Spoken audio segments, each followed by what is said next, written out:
Hello, my dear students. Welcome to my channel. Now I am going to discuss some PYQs of GATE which are based upon the steady flow energy equation of turbine and compressor. Before starting, I must say one thing to all of you. Please do subscribe to this channel. Of course, like it and share it to your friends.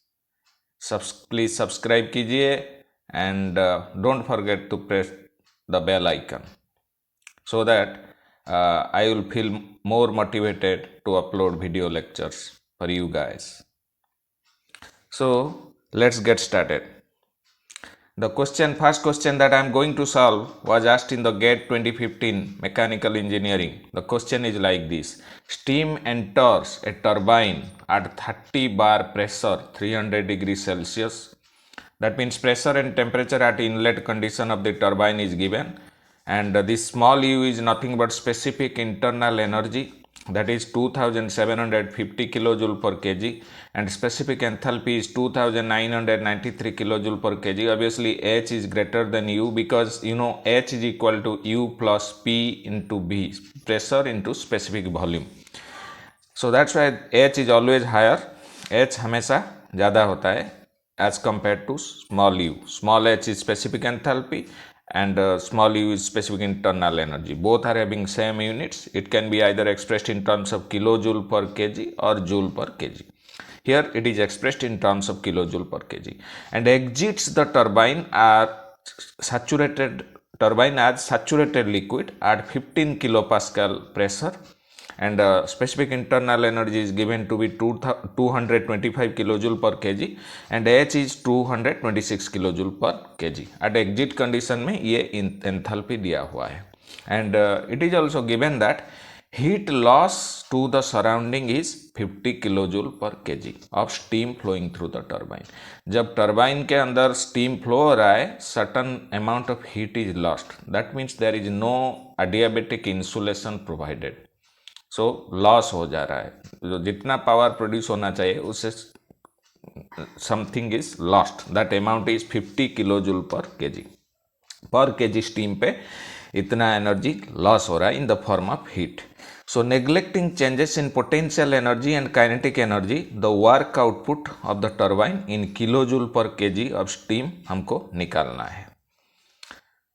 So what is the work produced by the turbine? We know that turbine is a power producing device and the compressor is a power consuming device. So turbine में what happens, जो fluid enter करता है and बाहर होने के time में उसका enthalpy जो है वो थोड़ा ड्रॉप हो जाता है, और वही ड्रॉप इन एंथैल्पी जाके क्या करता है ना, some work output is produced.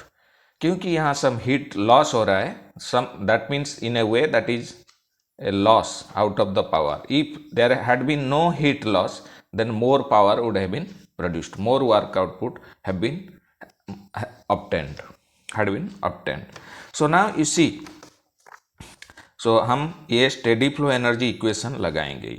Obviously है यहाँ, you know steady flow energy equation is expressed in two forms. First one is rate form. Rate form का मतलब है वो हर जो एनर्जी का टर्म होता है वो पर सेकेंड में रहेगा. Energy flow per unit time, उसका unit kilo joule per second या जूल पर सेकेंड और मेगा जूल पर सेकेंड ऐसा ही होता है. किलो जूल पर सेकेंड को हम लिख सकते हैं किलोवाट, और जूल पर सेकेंड को वाट, और मेगा जूल पर सेकेंड को मेगावाट, ऐसे भी लिख सकते हैं. और दूसरा जो फॉर्म है स्टेडी फ्लो एनर्जी इक्वेशन का, वो पर यूनिट मास पे होता है. पर यूनिट मास पे क्या होता है इस इक्वेशन में, every term of energy is expressed in terms of kilo joule per kg और joule per kg like this. Per unit mass में कितना एनर्जी कंट्रोल वॉल्यूम के अंदर जाता है और कंट्रोल वॉल्यूम से बाहर होता है, वही उसको एक्सप्रेस करने के लिए वही दीज यूनिट्स आर यूज्ड. सो यहाँ ऑब्वियसली रेट फॉर्म में हमको इक्वेशन नहीं लिखना चाहिए, क्योंकि यहाँ हर जो टर्म है वो किलो जूल पर केजी पे है. So we have to write the steady flow energy equation in per unit mass form. That equation is like this: dq upon dm plus h1 plus V1 square by 2 plus GZ1 is equal to DW CV upon DM plus H2 plus V2 square by 2 plus GZ2। So यहाँ एक दूसरा जो important line यहाँ है, neglecting changes in potential energy and kinetic energy. Changes in potential energy और kinetic energy दोनों को हम नेग्लेक्ट कर सकते हैं। इसका मतलब ये इनलेट एंड पे this is the summation of total energy and entering into control volume. Turbine is like this. So यहाँ कंट्रोल वॉल्यूम है, control volume is nothing but same as open system. यहाँ कुछ मास अंदर आ रहा है, टर्बाइन में कुछ स्टीम एंटर कर रहा है, और यहाँ दूसरा एंड पे वो बाहर जा रहा है। सो जब एंटर करने के टाइम में जो total summation of energy that enters per unit mass of fluid is equal to total summation of energy leaving the control volume per unit mass. 1 kg steam के साथ जितना एनर्जी एंटर करता है उतना एनर्जी में leave करके control volume को जाता है। This 3 terms are representative of energy of a flowing fluid. हमारा जो क्लोज्ड सिस्टम में क्या होता है, क्लोज्ड सिस्टम में भी एनर्जी इंटरेक्शन होता है। ये different, it's quite different that in open system both mass and energy interaction takes place, but in closed system also energy interaction takes place. And in that case what happens, energy interaction takes place only in form of heat and work। वहाँ कोई किसी तरह की flowing fluid नहीं होता है। लेकिन यह कंट्रोल वॉल्यूम में हीट और वर्क इंटरेक्शन तो होता ही होता है, लेकिन उसके अलावा क्या होता है, जो मास एंटर होता है उसके साथ कुछ एनर्जी भी एंटर करता है, और जो मास जब लीव करके जाता है उसके साथ भी एनर्जी लीव कर जाता है। And fundamentals of steady flow equation is that steady flow process is mass conservation। जितना मास पर सेकेंड एंट्री करेगा उतना मास लीव कर जाएगा, और जितना एनर्जी पर रेट फॉर्म में हो या पर यूनिट मास में हो, जितना एनर्जी एंटर करेगा पर केजी स्टीम पे और फ्लूइड पे उतना ही एनर्जी लीव करके जाएगा। ये इक्वेशन का मीनिंग है। ये जो H plus V square by 2 ये है enthalpy, kinetic energy and potential energy.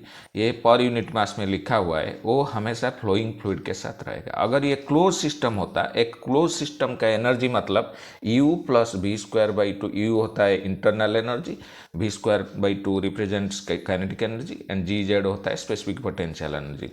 सो वहाँ U होता है, लेकिन जब फ्लोइंग फ्लूइड एंटर करता है, वो फ्लो करता है, वहाँ U प्लस पी भी जो हो जाता है H, वहाँ दूसरा जो P भी टर्म आ जाता है, P भी term comes into picture, and that product of pressure and specific volume represents nothing but the flow work. Flow work is present only in case of open system और control volume. There is no flow work in case of close system. Close system का जो energy वो store होकर रहता है, लेकिन ये जो एनर्जी है ये फ्लोइंग फ्लूइड के साथ आता है और बाहर हो जाता है, क्योंकि हमारा जो स्टेडी फ्लो सिस्टम का फंडामेंटल के अनुसार energy of control volume always constant रहेगा। कोई भी एनर्जी एक्यूमुलेशन यहाँ नहीं हो सकता है। सो जितना एनर्जी आएगा उतना एनर्जी चला जाएगा, and mass of control volume also constant रहता है। That's why we have written this expression.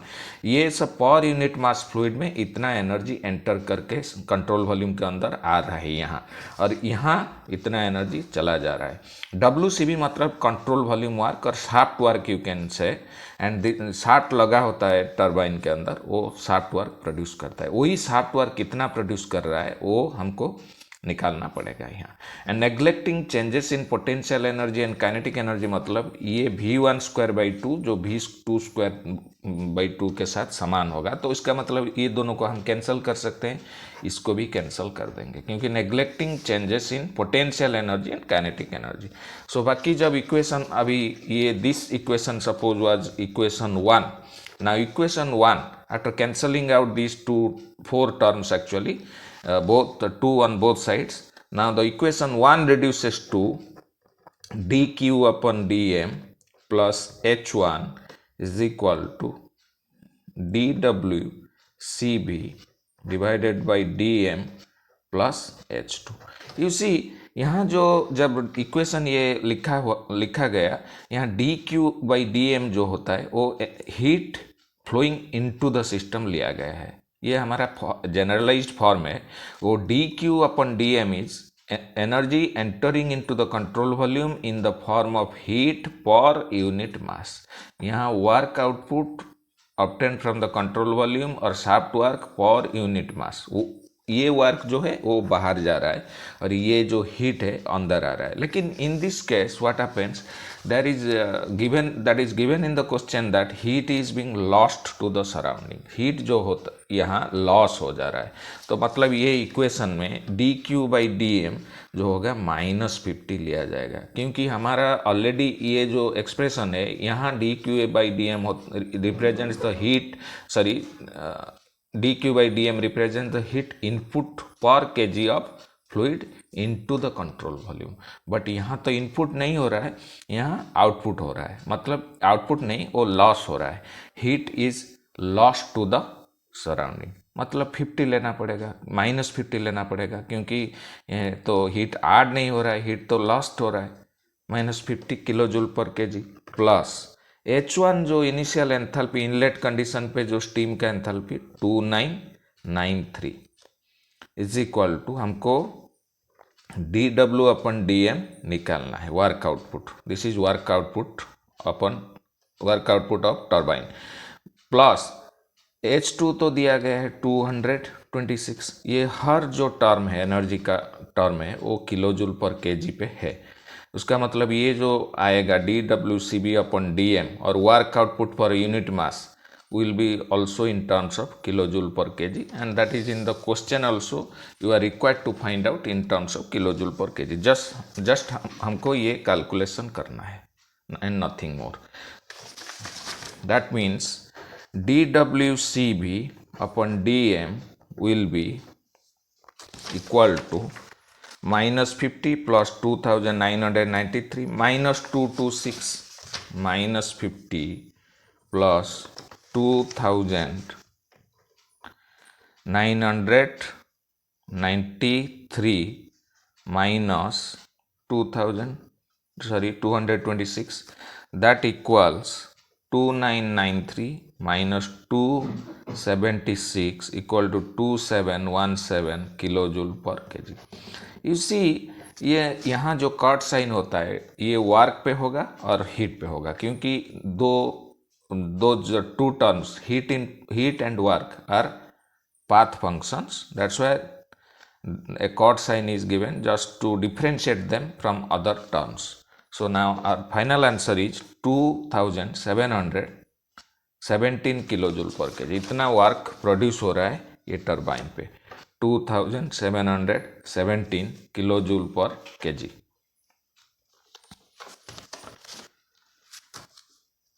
And the second question is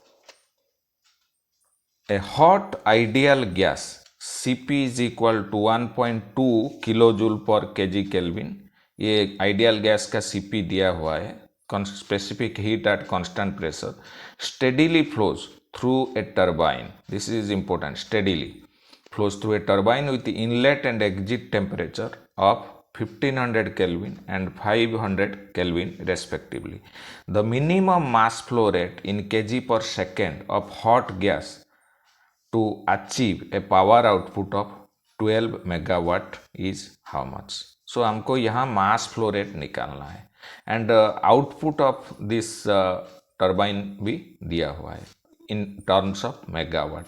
इसका मतलब megawatt means megajoule per second, energy rate form में दिया हुआ है. तो you have to write the steady flow energy equation in rate form because energies are expressed in terms of rate here. 12 megawatt power output दिया हुआ है, हमको मास flow rate निकालना है. तो हमारा जो इक्वेशन ऐसे लिखा जाएगा, steady flow energy equation per rate ऐसा होता है D Q upon D T plus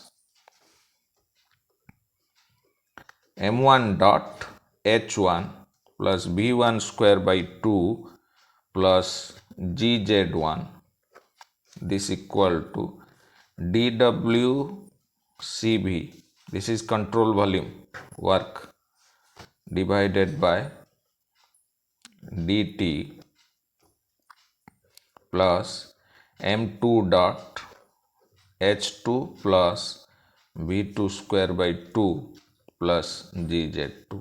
यहाँ का क्या होता है, the basics of steady flow process we have already studied, that what this is m1 dot is the mass flow rate at inlet condition and m2 dot is equal to mass flow rate at outlet condition. Suppose this is the control volume and यहाँ entry हो रहा है and यहाँ exit हो रहा है, मतलब जितना मास एंटर करेगा पर सेकेंड में उतना ही मास लीव कर जाएगा। सो मास बैलेंस के हिसाब से m1 dot is equal to m2 dot. Suppose I will take this as m dot, जितना मास पर सेकेंड में एंट्री करेगा उतना ही मास लीव कर जाएगा। So m1 dot is equal to m2 dot. I can take both of this as m dot, there is no problem in it. So the equation will be dq upon dt plus m dot h1 plus v1 square by 2 plus gz1 is equal to dw upon this dwcb upon dt, जो ये होता है work output of the system. In this expression dq by dt represents the heat input. ये जो left side में जो है energy total energy entering into control volume per unit time होता है। इसका मतलब ये जो dq अपॉन dt है ये heat entering into the system per second होता है। We know that this energy represent the energy of the flowing fluid. ये फ्लोइंग फ्लूइड के साथ पर सेकेंड में कितना एनर्जी आता है। ओपन सिस्टम में क्या होता है, जो एनर्जी इंटरेक्शन होता है दो तरह की होता है। एक होता है जो हीट, हमेशा वी नो दैट ये क्लोज सिस्टम के साथ भी होता है, हीट और work interaction between the system and surrounding तो रहता है। लेकिन उसके अलावा जो दूसरा फॉर्म में एनर्जी इंटरेक्शन होता है ये सिर्फ क्लोज ओपन सिस्टम में होता है, ये क्लोज सिस्टम में नहीं होता है, क्योंकि क्लोज सिस्टम में तो कुछ फ्लूइड तो एंटर नहीं करता है ना ही लीव करता है। सो इसीलिए ये सिर्फ ओपन सिस्टम या कंट्रोल वॉल्यूम में होता है। ये एनर्जी जो होता है ये फ्लोइंग फ्लूइड के साथ एंटर कर रहा है एंड ये हीट जो आता है ये बाउंड्री इंटरेक्शन होता है। ये फ्लोइंग फ्लूइड्स के साथ नहीं हो रहा है, ये heat interaction. We know that heat and work are the boundary phenomenon and they are the energy interactions across the boundary and ये भी शाफ्ट वर्क प्रोड्यूस हो रहा है। तो ये भी एनर्जी फ्लोइंग फ्लूइड के साथ ये बाहर जा रहा है, कंट्रोल वॉल्यूम पे बाहर जा रहा है और ये भी वर्क आउटपुट हो रहा है, मतलब वो वर्क भी आउटपुट हो रहा है। सो जितना एनर्जी एंटर करेगा पर सेकेंड में उतना ही एनर्जी लीव कर जाएगा। सो ये जो dWCB अपॉन dt ये गिवन है, ये है 12 मेगावाट। हम क्या करेंगे, यहाँ तो कुछ H का वैल्यू नहीं दिया है।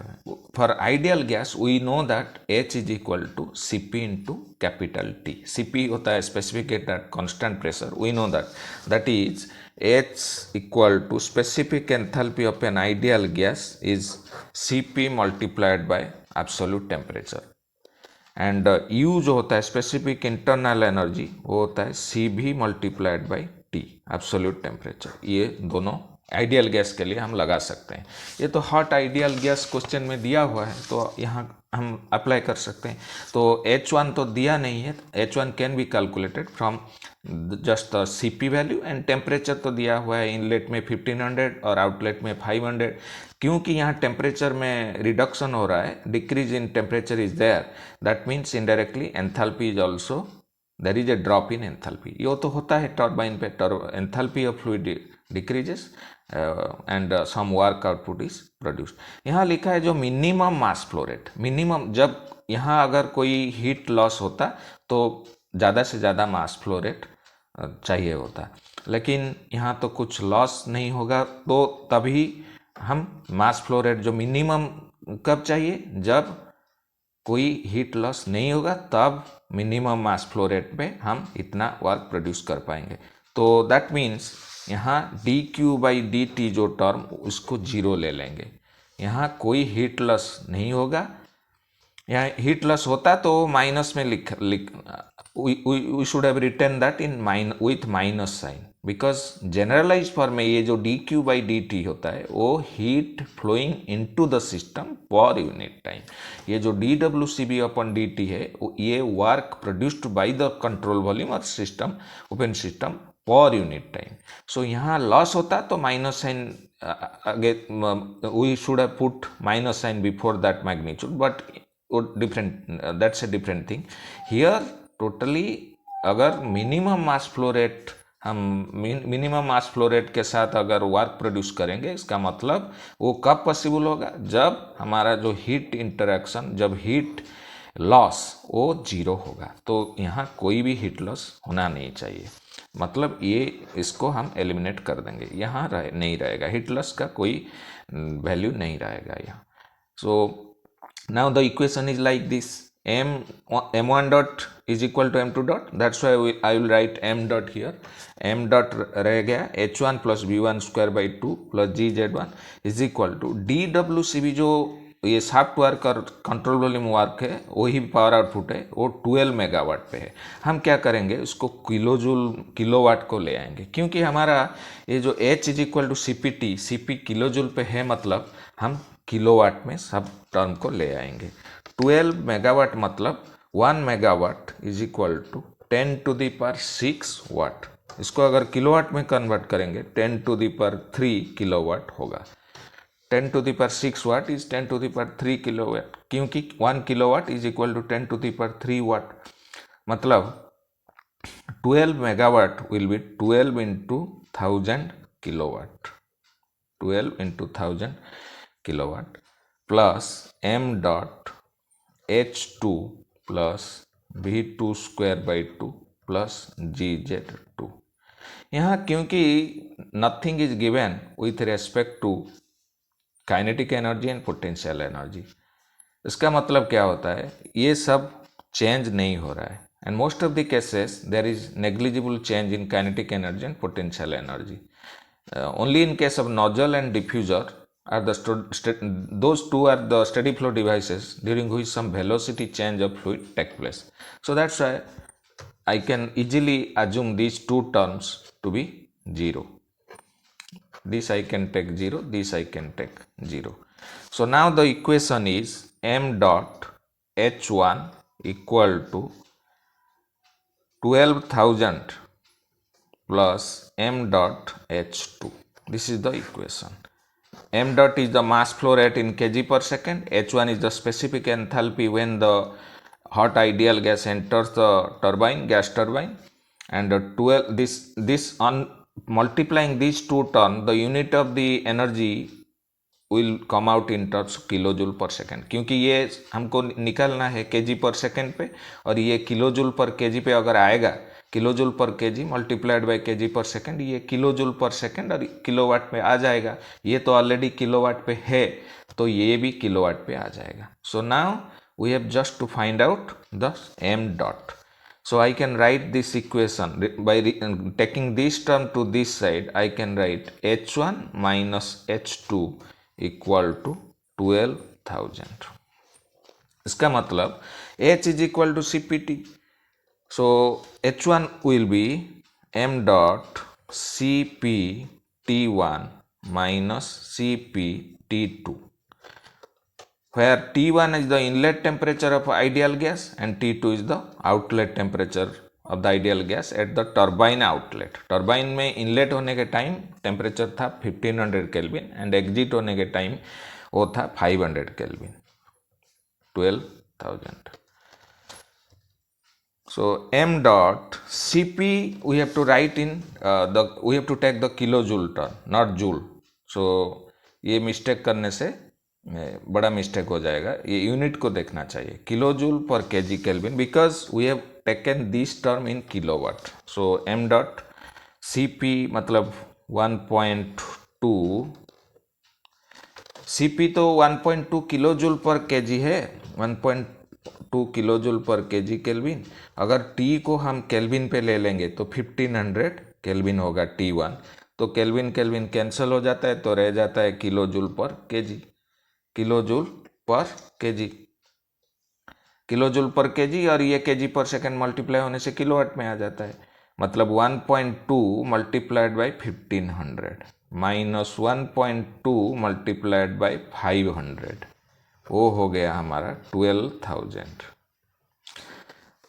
और I can write m dot होता है मास flow rate, which will be found out in terms of kg per second multiplied by 1.2 multiplied by 1500 minus 500, वो हो गया 12,000, और m dot multiplied by 1.2 multiplied by 1000 equal to 12,000, और m डॉट is equal to 12,000 divided by 1.2 multiplied by 1000 is equal to, cancel हो गया, 12 divided by 1.2 that is 10 kg per second. So mass flow rate of hot ideal gas, mass flow rate of ideal gas will be 10 kg per second. ये जो line important है, the minimum mass flow rate, minimum mass flow rate का मतलब हमारा कुछ heat loss हो नहीं रहा है। हीट लॉस होगा तो ज़्यादा मास चाहिए होगा ये सेम पावर को प्रोड्यूस करने के लिए। अगर कोई हीट लॉस होता तो ज़्यादा मास flow rate of ideal gas चाहिए होता, लेकिन क्योंकि यहाँ मिनिमम मास पूछा है, मतलब minimum mass flow rate of ideal gas will be required only when there is no heat loss from the gas turbine, मतलब वहाँ कुछ इंसुलेशन लगा होगा। So answer would be 10 kg per second, and the question was asked in GATE 2016 XE, Engineering Sciences. And the third question that I am going to discuss is a calorically perfect gas. Calorically perfect gas का मतलब ये होता है जिसका specific heat जो Cp and Cv do not change with temperature, मतलब ये ideal gas होता है। So specific heat at constant pressure is 1000 joule per kg kelvin दिया हुआ है। इसको हम 1 kilo joule per kg kelvin भी ले सकते हैं, there is no problem in it. Enters and leaves a gas turbine with the same velocity, ये गैस टर्बाइन में सेम वेलोसिटी के साथ एंटर कर रहा है और एग्जिट भी कर रहा है। उसका मतलब जो v1/2 और v2/2 जो स्टेडी फ्लो इक्वेशन में रहेगा वो सेम रहेगा, मतलब we can neglect the change in kinetic energy, क्योंकि कोई काइनेटिक एनर्जी में कुछ चेंज नहीं आ रहा है। एंट्री करने के टाइम में जितना है फ्लूइड का काइनेटिक एनर्जी उतना ही रहता है जब वो लीव करके जाता है। The temperature of gas at turbine entry and exit are 1100 kelvin and 400 kelvin respectively. Temperature entry करने के टाइम में गैस का जो था 1100 केल्विन है और एग्जिट करने के टाइम में 400 केल्विन है। सो ड्रॉप हो रहा है, मतलब we know that enthalpy of ideal gas is a function of temperature only. So enthalpy drop होता है किसी भी टर्बाइन में, बी इट स्टीम टर्बाइन और गैस टर्बाइन, एंथैल्पी का ड्रॉप होता है फ्लूइड का। स्टीम टर्बाइन में स्टीम होता है वर्किंग फ्लूइड और गैस टर्बाइन में गैस होता है। दोनों केस में क्या होता है, there is some drop in enthalpy and that drop in enthalpy is converted into power output turbine में। On the other in case of compressor there is an increase in enthalpy because there is some work input to the compressor. So here again there is drop in temperature which in turn results in decrease in enthalpy. Then the power produced is 4.6 megawatt. So यहाँ power जो produced हो रहा है turbine में वो megawatt पे है and heat escapes at the rate of 300 kilo joule per second, मतलब 300 किलोवाट हीट लॉस हो रहा है। There is some heat loss, there is no adiabatic insulation is there. So मतलब ये 300 किलोवाट हीट लॉस हो रहा है through turbine casing. The mass flow rate of gas passing through turbine in KG per second हमको पूछा है, मास flow rate हमको निकालना है केजी पर सेकेंड में। And options are 6.14, 7.5, 7, 8 and this question was asked in GATE 2017 mechanical engineering 2017 में ये पूछा था। सो यहाँ मास फ्लो रेट हमको निकालना है और हर जो टर्म एनर्जी का है ये रेट फॉर्म में है। यहाँ ये है, ये मेगावाट पे है, ये किलोवाट पे है। सो हम we have to bring this two units into uniformity. So हमको एक ही यूनिट लेना है। So we can't afford to keep these terms in different units. That's what we have to focus on.